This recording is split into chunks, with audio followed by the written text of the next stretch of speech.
Thanks for joining us. I'm Don Nelson. Here are your top headlines. Our 13th annual community baby shower was the biggest and best yet. In all, your generosity helped us gather more than 122,000 diapers, more than 700 boxes of wipes, and hundreds of blankets and clothing. This in addition to thousands of dollars in cash and thousands of other baby items. And thanks to your sharing of the Idaho Babies hashtag, Albertsons is donating more than $10,000 to our 5 participating charities, who, by the way, now have enough to run their operations completely off of the community baby showers donations for anywhere from 9 months to an entire year. So hats off to you, and thanks again to our sponsors, Albertsons and Blue Cross of Idaho. Some prime downtown Boise real estate will soon have a new owner. The Laird Norton Company of Seattle is buying both the U.S. Bank building, the second tallest building in the state, and the Clearwater building next door. The company has some deep roots here in Idaho. It formed the Boise Payette Lumber Company back in 1913, which eventually became known as the Boise Cascade Corporation. Since then, the family-owned company has been investing in properties in Denver, Salt Lake, and the Northwest.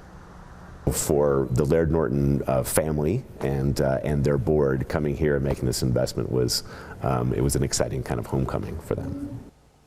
The amount of the sale was not disclosed, but sources say it's in the neighborhood of $60 million.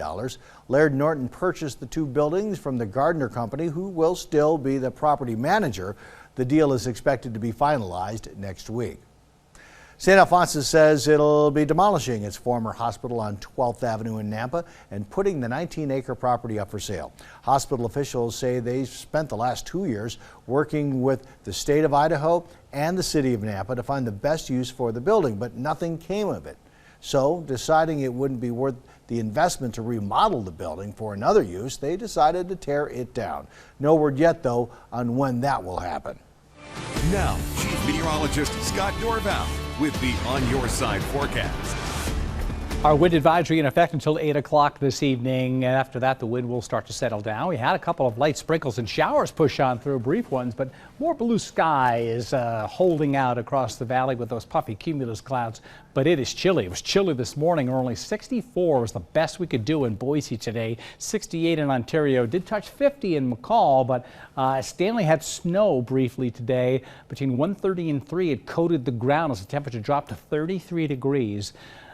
Wow, some chilly weather around indeed. What about the wind gusts that we've had? Up to 28 in Ontario, 33 in Boise, almost 50 in Mountain Home, 40 in Twin Falls, and near 50 in eastern parts of the state. So as expected, the wind howling in from the northwest, ushering in that colder air mass. Boy, we're feeling it out there. Here was the radar from earlier this evening. You see those isolated rain showers tracking from northwest to southeast.